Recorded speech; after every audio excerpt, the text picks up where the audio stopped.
मस्तक हे पाया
धन्य माता पिता दयाचिया पुढे कन्या पुत्र होती सात्विक दयाचा हरिक वाटे देवा.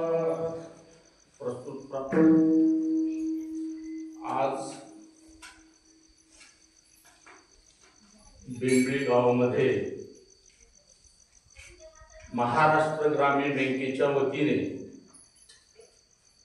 महात्मा गांधी जयंती निमित्ताने व स्वच्छता अभियान या संकल्पनेतून आज ची सेवा आयोजित केली.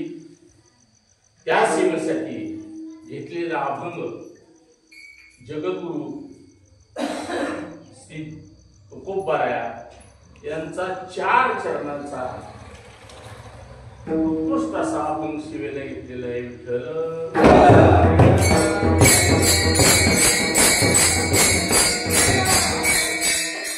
या अभंगाद्वारे जगद्गुरु तुकोबाराया उजळले भाग्याता जगद्गुरु तुकोबाराया या अभंगाद्वारे तुम्हा आम्हाला मनुष्य देहाला काही महत्व आहे.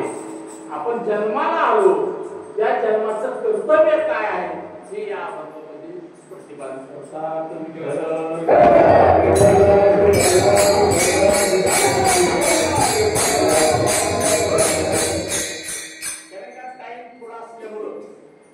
धावत्या ओघामध्ये सगळा विषय आपल्याला मांडायचा आहे, त्यामुळं थोडं शॉर्टकट चाललेलं बरं. असं आज महात्मा गांधी जयंती उद्या 2 ऑक्टोबरला, कारण दिवसा कार्यक्रम होत नाही, भजनी मंडळी वगैरे काही कामाचे दिवस आहेत म्हणून आज संध्याकाळी कार्यक्रम होणार. महात्मा गांधी 2 ऑक्टोबरला जन्म झाला मला 1869 पोरबंदर या गावी. आणि पोरबंदर या गावी जन्म झाल्यानंतर फार उच्च कुळामध्ये जन्म त्यांनी घेतला. त्यांचं शिक्षण सुरू झालं.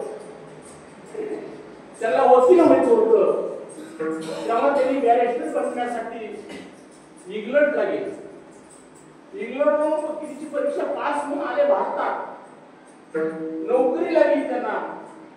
नोकरी करत असताना 1.5 वर्ष नोकरी केली, परंतु त्या नोकरीमध्ये काही त्यांना स्वस्त वाटणं गेलं. काय वाटणं गेलं?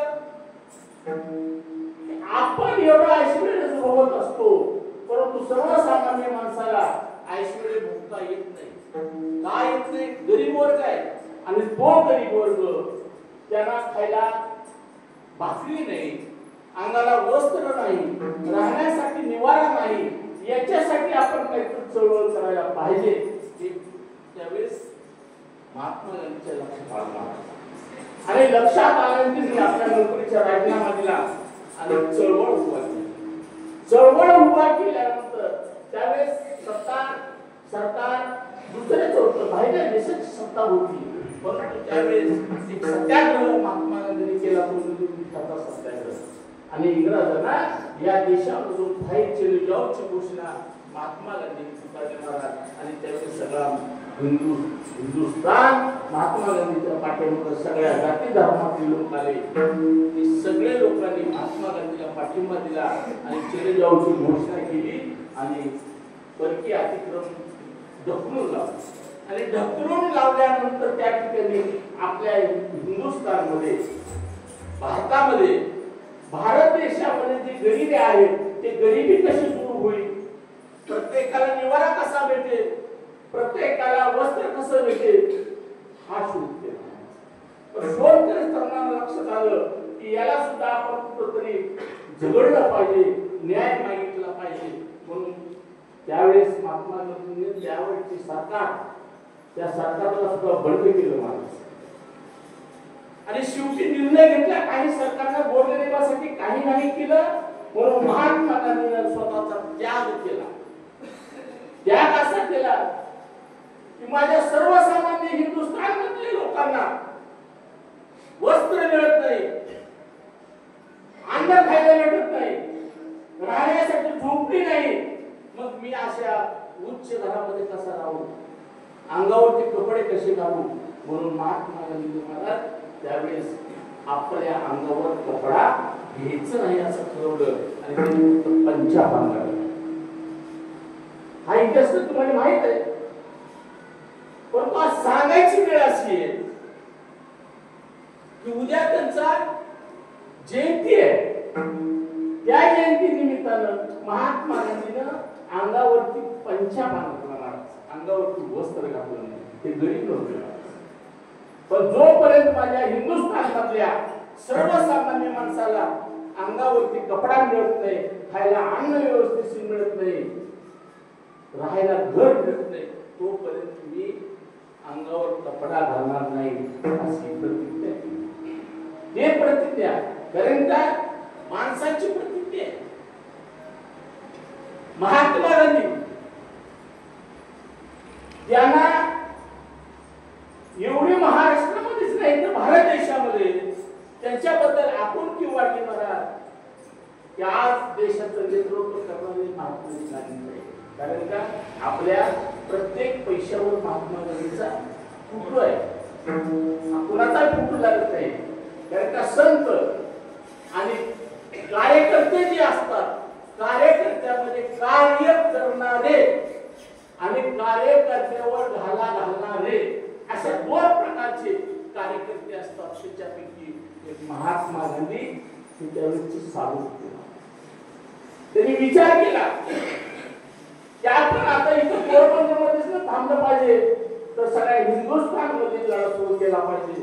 म्हणून महाराज फिरत फिरत असताना योगा साला मला सोबत संतांची भेट होत असते. त्या युक्तीप्रमाणे महाराज आपल्या गाडगे महाराजांची भेट, गाडगे महाराज महाराष्ट्रामधले आणि महात्मा गांधी हे गुजरात मधले. पण योग असा की महाराज ज्यावेळेस फिरत फिरत फिरत फिरत गुजरातला गेले, रामप्रभूचं दर्शन घेतलं आणि त्या काळचा कृष्ण परमात्मा त्याचा सौंदर्य सुदामाचं मंदिर, सुदामाची भेट घ्यावी म्हणून गाडगे महाराज त्यावेळेस सुदामनगरीला आले. सुदामनगरीला आल्याबरोबर महात्माजीला हे कळलं या ठिकाणी गाडगे महाराज आले. गाडगे महाराजांचा मोठा त्याग आहे. काय त्याग आहे तो तुम्हाला थोडक्यात सांगेल. गाडगे महाराज ते एका गरीब घरामध्ये जन्माला आले. त्यांच्या वडिलाला एवढं दारू पिण्याचे व्यसन लागलं आणि ते दारू पिण्याचे व्यसन काहीतरी झालं आणि त्या दारू पिण्याच्या व्यसनामध्ये महाराजांचे वडील स्वर्गवासी. ही वार्ता मामाला कळाल्यानंतर गाडगे महाराजांनी मामाने नेलं बहिणीला आणि भाच्याला. तिथं संगोपन सुरू केलं. पण गाडगे महाराज त्या ठिकाणी महाराज मन जर एखादा कुटुंब आलं तर घरातली तारमळ होते. त्याप्रमाणे त्या मामाची तारमळ होऊ लागली. परंतु बहिणीचा आणि भाषेचा सांभाळ करणे आपलं कर्तव्य आहे असं समजून त्यांनी स्वतःची स्थिती ध्यान करते. गाडगे महाराजांच्या सांगितलं मामा नका तुम्ही हे करू का तर आमच्या उपयोगीचे साधन आणि आमच्या गावाकडून काय करू. मामाने सांगितलं नाही माझं कर्तव्य आहे. तुमचा आधार गेलेला आहे आणि त्या आधाराला साथ देणे कर्तव्य आहे. पैसे जमीन ध्यान तुटली एवढा एवढं साताराची मुदत सुटली आणि सरकारने जमीन ताब्यात घेतली. ज्यावेळेस ताब्यात घेतली त्यावेळेस गाडगे महाराजांनी सांगितलं तुला ताबा भेटता येणार नाही, जमिनीचे मालक आम्ही आहोत. तर त्या सरकारने सांगितले की पैसा मी दिलाय. त्यावेळेस गाडगे महाराजांनी त्या ठिकाणी बंद केले. महाराजांनी त्या सामानाला वापस पाठवून दिलं आणि नवे आपलंच नाही तर गावामध्ये जेवढ्या लोकांनी जमिनी घातक तुल्या होत्या त्याच्या जमिनी सगळ्यांनी वापस मिळवून देण्याचं काम आमच्या घाडगे महाराजांनी केलेलं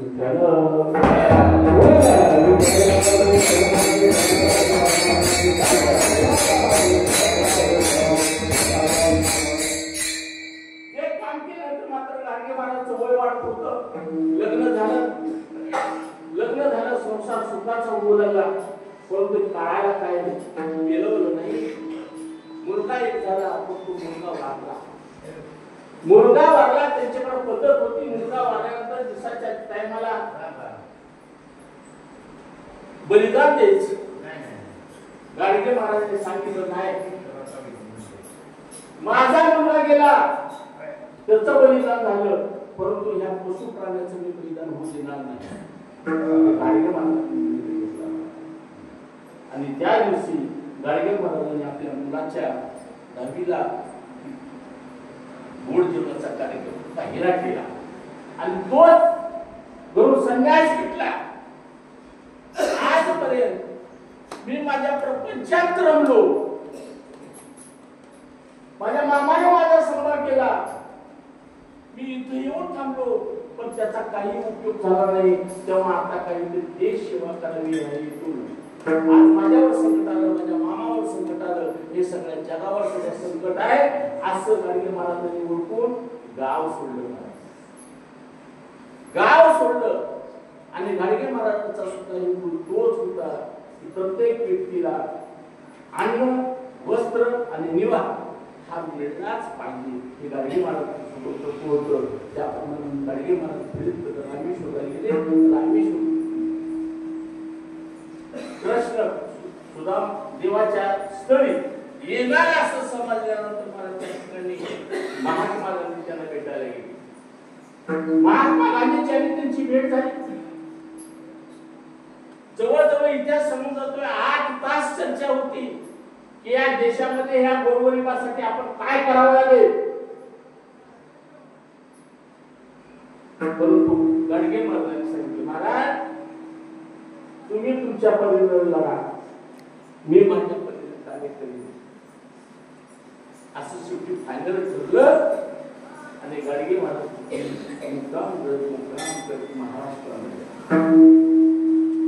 महाराष्ट्रामध्ये आल्याबरोबर त्यांना एक असा प्रकार दिसला मला की एक व्यक्ती एका दगडावरती दुधाचा अभिषेक करत होती आणि तो अभिषेक करत असताना दूध टाकत होतं आणि एक श्वान, एक कुत्र जवळ आला आणि दूध पाहिलं. त्याला हळदी कुंकू सुद्धा वाहून दिलं नाही, त्या दगडात चाटायला लागलं. हे गाडगे महाराज स्वतः आपल्या प्रत्यक्ष डोळ्याने पाहत होते आणि पाहिल्यानंतर तो माणूस उठला, अरे मी देवाला दुधाचा अभिषेक केला आणि पुत्र करायला त्याला मोठा मारला. त्यावेळी गाडगे महाराज सांगितलं, खबरदार काय म्हणतो त्याला, तू दूध ओतलंयस ना, त्याचं काम प्यायचं टू दे. नाही हा देव आहे. अरे येड्या, जर मूर्तिकाराने दगडाचा देव बनवला असता, माझा विषय थोडा वेगळा आहे, माझा बेटा आप शब्द म्हणू नका. जर दगडाचा देव जर बनवला असता तर मूर्तिकाराला कुठं सुद्धा बाजार बांधायची गरज लागली नसती. पण मूर्तिकार आपल्या कलेमधून दगड बनवतो आणि त्याच्यामध्ये आपण आणून प्राण प्रतिष्ठा करून त्याच्यावर दैवी शक्ती निर्माण करतो, त्यावेळेस आपण त्याला देव मानतो. पण हा तसा प्रकार नव्हता. हा रस्त्यावर एक दगड होता. म्हणून गाडगे महाराज सुद्धा नास्तिक नव्हते महाराज, पण त्यांनी सांगितलं की देव हा कुठला आहे, देवालाच आहे. तो या पुतळ्याच्या अंतःकरणामध्ये आहे. आज तुला देवालयामध्ये जाऊन जर अभिषेक झालं नसेल, तू या रस्त्यावर जर दगडाचा देव मानून देत असेल तर मग या पुतळ्याला खाली जाईल. पुन्हा गाडगे महाराजांच्या लक्षात आलं, जग मात्र गोष्टी आहे. तरी का नाथाचं एक वारुड आहे, नाथाच्या गळची गोष्टींची सुन पाण्याला मोठी तसं जिथं देव मागायचा तिथं मागितलं आणि जिथं नाही मागायचा तिथं माग. आज आपण आपल्या सगळ्यामध्ये देवा आपण मात्र पित्र. आई वडिलाच्या पोटी आपण जन्म घेऊन आपण त्याला सांभाळण्याच्या ऐवजी आज महाराष्ट्रामध्ये 1150 आश्रम आहेत महाराज. 1150 आश्रम आहेत. जर आपण त्या देवाला जर सांभाळत असला असतो तर शासनाला 1150 आश्रम काढायची गरज नव्हती. आपण देव कुठं मानतोय? ज्याला देव मानायचं त्याला मानित नाही आणि ज्याला मानायचं नाही त्याला देव म्हणतात. याच्या विरोधात गाडगे महाराजांनी शेवटी निर्णय ठाम घेतला की या जगामध्ये जोपर्यंत गोरगरिबाला शिक्षण मिळत नाही, गोरगरिबाला अन्न मिळत नाही, गोरगरिबाला राहण्यासाठी जागा मिळत नाही, तोपर्यंत आपण त्यांना चालू राहायला पाहिजे. योगायोग असा की त्या काळामध्ये कोल्हापूरला एक रयत शिक्षण संस्था होती. रयत शिक्षण संस्था. पण योगायोग असा की त्या काळच्या मुख्यमंत्र्यांनी त्या शिक्षणाचं त्या शाळेची ग्रँड बंद करून टाकली. ग्रँड ज्यावेळेस बंद केली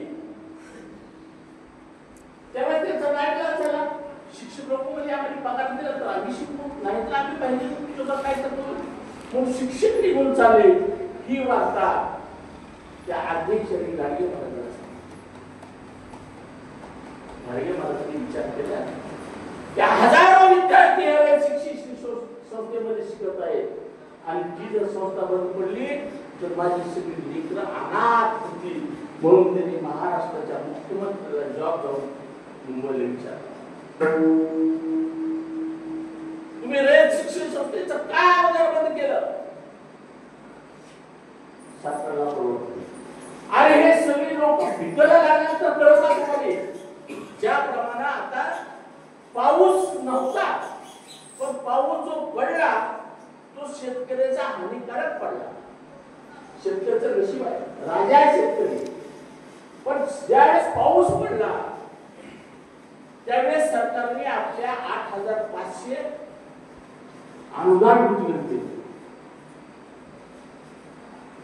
पंजाब सरकार आपल्यापेक्षा छोटे आहे पण त्या ठिकाणी 50,000 रुपये अनुदान शेतकऱ्याला दिले. जेवढा कर पंजाब मधून जातो त्याच्या चौपट महाराष्ट्रामधून जातो. एवढं इन्कम असतं असं महाराष्ट्राच्या शेतकऱ्यातून बघायला तयार नाही. राजा आहे शेतकरी. एक दिवस असा येईल की आता नोकरदार वर्ग आहे, सगळी माणसं आपल्या हक्काच्या पैशासाठी मोर्चे काढतात, मोर्चे. आणि सरकार त्याचं मान्य करतं. या सरकारनं 7वं वेतन लागू, 8वं वेतन लागू आणि शेतकऱ्यासाठी 6,000 तर 3,500. आज तर सांगितलं 2600 रुपये. 2600 रुपये सोय. अरे 6,000 रुपये काढायला जाते. माझा इतर विषय आहे पण एक दिवस असा येईल की महाराष्ट्रातला शेतकरी नव्हे तर देशातला शेतकरी सगळा जागा झाला तर एक दिवस शेतकरी सुद्धा सब करेल की बाजारामध्ये मालच द्यायचा नाही. काय गवऱ्या खातील काय सांगायचं तात्पर्य एवढं आहे की त्यावेळेस रयत शिक्षण संस्थेचं अनुदान बंद केल्याबरोबर गाडगे महाराज सांगितलं नाही माझे हजारो मुलं बेघर होते ते शिक्षणापासून वंचित राहते त्यांना त्या शाळेला मानधनी दिलंच पाहिजे, सगळ्यांनी दिलीच पाहिजे. चालू केली महाराज. त्यावेळेस शिक्षण संस्था चालू आहे आणि चालू आहे. त्याच्यामुळे कर्मवीर पवार पाटलाची भेट झाली. गाडगे महाराज त्यांची चर्चा झाली. मुलाची संख्या मुलीची संख्या वाढते आणि आपण संस्था काढायला पाहिजे. पुन्हा संस्था काढण्याचा निर्णय घेतला आणि त्या सुद्धा संस्थेला गाडगे महाराजांनी अनुदान दिले. ह्या धावपळीच्या जीवनामध्ये प्रत्येकाचं शरीर आहे प्रत्येकाला देत नाही. प्रत्येकाच्या याच्यामधून धावपळ झाली की थोडं शरीराला थकवा येतो. त्याप्रमाणे गाडगे महाराजाला थोडा थकवा आला आणि तब्येत आजारामध्ये आणि आजार असा मिळाला. शेवटी मुंबई हॉस्पिटलमध्ये दाखल करावं लागलं. पण एवढा एक वर्षा त्या हॉस्पिटलमध्ये गाडगे महाराजांची प्रकृती त्यावेळेस डॉक्टर बाबासाहेब आंबेडकर दिल्लीमध्ये मंत्री होते.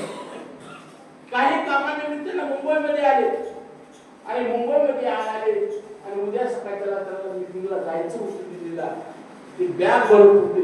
तेवढ्यामध्ये निरोप केला की महाराज गाडगे महाराज आजारी आहे हॉस्पिटलमध्ये. त्यांनी आपला सगळा मुंबईचा कार्यक्रम कॅन्सल केला महाराज आणि 2 घोंगडी विकत घेतली. 2 घोंगडी काय भेटली. गाडगे महाराजांनी कुणाचंही काही घेतलं नव्हतं महाराज आणि काही घेणारे नाही. फक्त समाजासाठीच लढेल अशी त्यांची प्रतिज्ञा होती. तेव्हा डॉक्टर बाबासाहेब आंबेडकरांनी 2 घोंगडी घेतली आणि ते 2 घोंगडी घेऊन त्या हॉस्पिटलमध्ये गेले.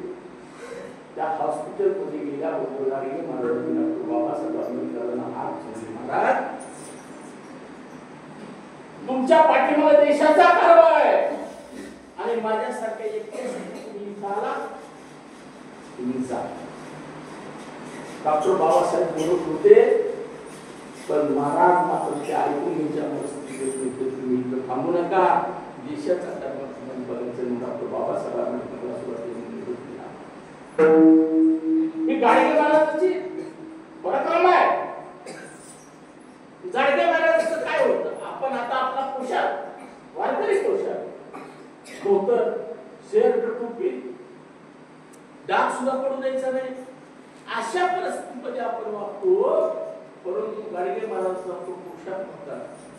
एक डोक्यामध्ये डोक्यावर हाताची टोपी होती.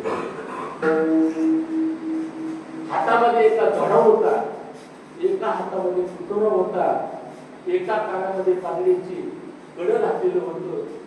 अशा परिस्थितीमध्ये गाडगे महाराज फिरत होते आणि ज्या ठिकाणी ज्या लोकांनी आज तुम्ही जेवण करता का म्हणल्यानंतर तिथे जेवायला बसतो. आज ज्या लोकांनी आमची इथं राहता का असा प्रश्न केल्यानंतर त्याच ठिकाणी राहत होते. असा त्यांचा मित्र विचारत असताना एवढा महाराज की गाडगे महाराज शिकवण होती तुमच्या आमच्यासाठी. कारण का आज आपण जो घेतलंय आपुले हिता या शब्दावर आपल्याला बोलायचं. आपलं हित कशात आहे. आपण जन्माला आलो.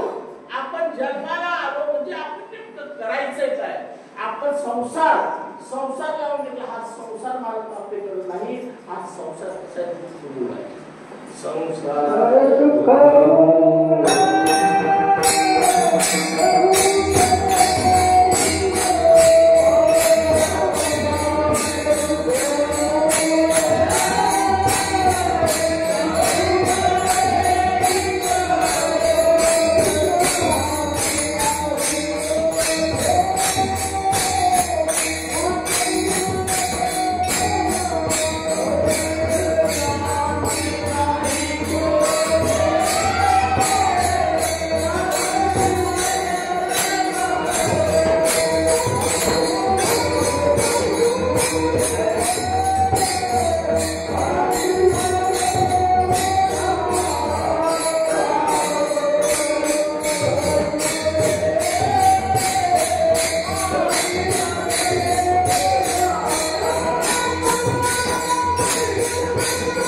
1,00,000 वापरायला भेटालीच ना, मग 2,000 भरायला काय हरकत नाही ना.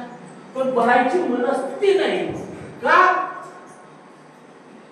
ते माहित नाही. आपण मनस्थिती नाही एवढं.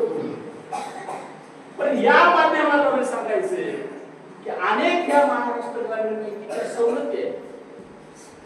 तुमचं लोन असेल 1,00,000 रुपये भरायचे असतील तर त्या 1,00,000 रुपये भरण्यासाठी सुद्धा आपले जर पैसे नसतील तर ते काय करतात, फक्त व्याजाची रक्कमाला आम्ही तुमचं नवोदन करू. 1,00,000 आपल्याला कोणाला मागायची गरज नाही. साहेबापाशी गेला आणि आपण 10,000 रुपये दिले की आपण नवोदन होते. रनिंग मध्ये देतो, बिगर व्याजाचे पैसे मिळतात. महाराष्ट्र शासनाच्या वतीने अनेक स्कीम आहेत, परंतु त्याला बँकेमध्ये रनिंग पाहिजे, म्हणजे चालू खातं पाहिजे. चालू खातं असलं तरच बाकीच्या स्कीम मिळतात.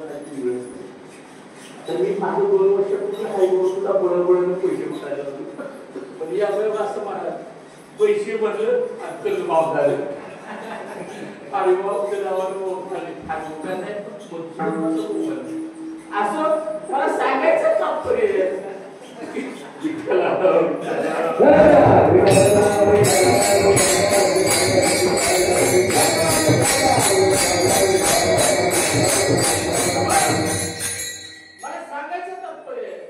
जर आपण लोन घेतलं तरी ते फेडायची आपली ऐपत आहे, परंतु आपली ती जाणून घेण्याची कुवत नसल्यामुळं आपण मागं पुढे जातो. का तर त्या बँकेचं व्याज पुन्हा आपल्याला 7% मिळत नाही, आपल्याला 12% रक्कम मिळते.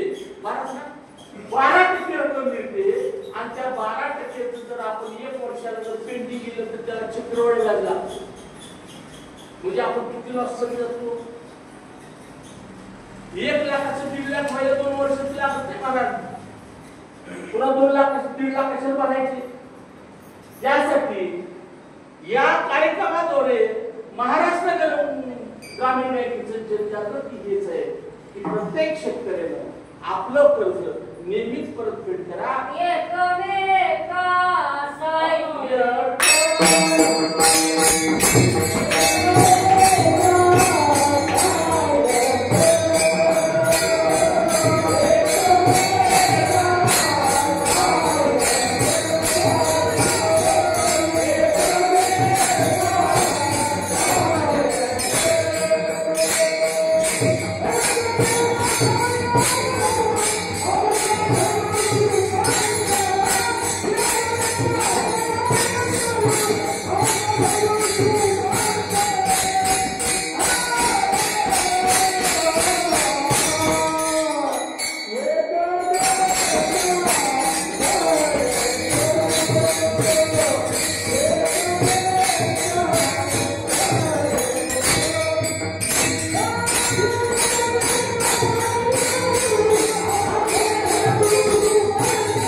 एवढी महाराज मंडळी असताना माझ्यासारख्या अल्पबुद्धीच्या माणसाने कीर्तन करणं योग्य नाही.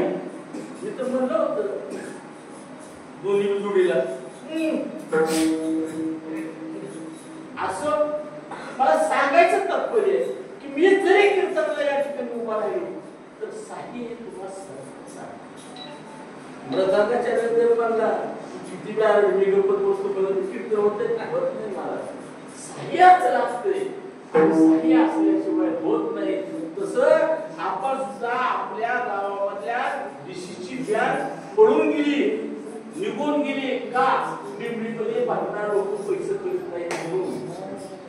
मग आता एकच महाराष्ट्र ग्रामीण बँक राहिली, ती सुद्धा चालवायची का न चालवायची तुमच्या हातात आहे. सहाय्य करायलाच पाहिजे. तेव्हा या कार्यक्रमाच्या द्वारे तुम्हाला विनंती आहे सगळ्याला की बँकेची परतफेड तुमचे जो पैसे नसले तरी फक्त व्याजाची रक्कम घेऊन जा. देशपांडे साहेब तुम्हाला सहकार्य करायला अर्ध्या रात्र तयार आहे. या माध्यमातून आहे ना साहेब, करचाल ना? हो. तेव्हा एवढा साहेब सुद्धा सहकार्य करतात. याचप्रमाणे गाडगे महाराजाला हे समजण्याचं, गाडगे महाराजांनी चोखू बारायचं धर्मशाळा पंढरपूर एक क्षेत्रामध्ये पुन्हा विचार केला की असं काय काम केलं होतं चोखोबारायांनी की त्यांची देवाला त्या ठिकाणी हस्ते आणायला लावले. असा काय उपक्रम केला होता त्यामुळं गाडगे महाराजांच्या पुन्हा वाचण्यात आलं. काय वाचण्यात आलं थोडक्यामध्ये प्रसंग सांगून पुढे जातो.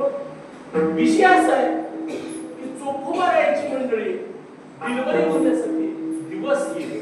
9 महिने पूर्ण झाले. बाईला 9 महिने 9 दिवसानंतर डिलिव्हरी होत असते. एखाद्याची 1-2 दिवस कमी जास्त होतात. त्याप्रमाणे मालकीनीची डिलिव्हरीचा टाइम आला तेव्हा मालकीने सांगितलं, गणेश माझी डिलिव्हरीचे दिवस जवळ आले, जा. कुठं जा?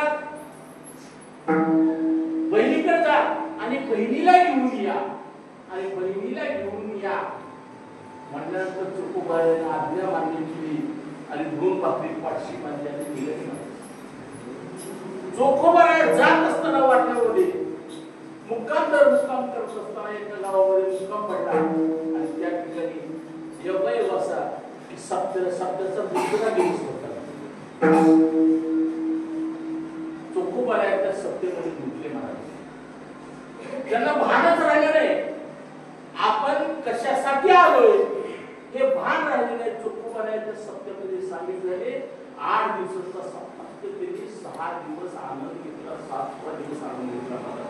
तिकडं डिलिव्हरीच्या टाइमाला व्यथा उमललेल्या परंतु अंतरीचा भाव हा पांडुरंग परमात्म्याला तुम्हाला पांडुरंग परमात्म्याने विचार केला की रुक्मिणी मातेचं काम नाही, हे काम आपलं आहे. म्हणून पांडुरंग परमात्मा स्वतः त्यांच्या बहिणीचं रूप घेतलं आणि घरावरती हात मारला.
अंतरीचा भाव आहे त्याला सांगू लागते. हो हो हो आला होता भाऊ, त्याने सांगितलं बरोबर मी लेडीज निघाली म्हणजे मग त्याने कुठे गेले ते वाटत नाव सापडा तिथं थांबून गेले.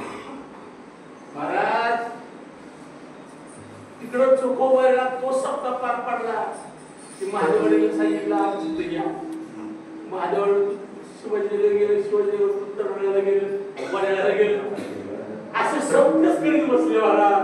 2-2.5 महिने त्यांचा पत्ता लागला नाही, पण परमात्म्यानं सगळं धुलं भांड्यासही काम केलं. ही वार्ता त्यावेळेस गाडगे महाराजांना समजली की आमचा एक दलित बांधव एवढं आपल्या देहाचं कष्ट करून त्या परमेश्वराचा धावा केला आणि त्या परमेश्वरानं माझ्या घरी येऊन काम केलं. ते मी नीचपणाचं काम केलं महाराज. एवढे सुधारक असताना सुद्धा आमच्या समाजाला, या दलित बांधवाला का असा अपमान? त्या देवळामध्ये, मंदिरामध्ये जाण्यासाठी परवानगी नव्हती. आता सुद्धा काही ठिकाणी आहे, आपल्या इथं मात्र नाही. आलावडा बऱ्याचशा गावामध्ये आणखी अलाउड नाही. पण गाडगे महाराजांचा उद्देश असा होता, सगळ्यांना मंदिरामध्ये स्थान भेटलं पाहिजे, सगळ्याला शिक्षण भेटलं पाहिजे, सगळ्याला वस्त्र भेटलं पाहिजे, सगळ्याला अन्न भेटलं पाहिजे. म्हणून ते आपलं हित कशात आहे ते जे आपण त्याच्या प्रत्यक्ष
ज्याच्यासाठी धन्यता माता पितेसाठी तेव्हा बोलण्यासाठी फार आहे. साहेब मला सवय आहे कीर्तनच्या करायची. परंतु विषय असा आहे की हे बाहेर जाणारी मंडळी आहेत, मुलं आहेत, त्याच्यामुळं या ठिकाणी धावत्या वेळेमध्ये एक चरणाचा विचार करून या ठिकाणी ज्ञानेश्वर विठोबा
उपक्रम सांगायचा तो असा की स्वच्छ,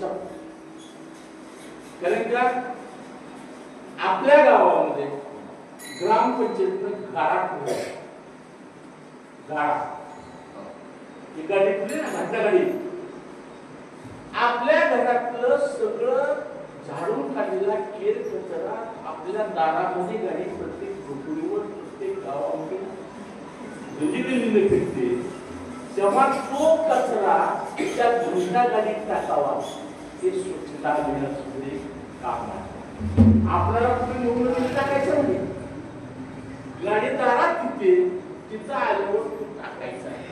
तेव्हा सगळ्यांनी स्वच्छता अभियान सुद्धा पाहिजे. सेवा तुम्हाला सर्व प्रत्यक्ष या ठिकाणी शिबिराला पूर्ण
होते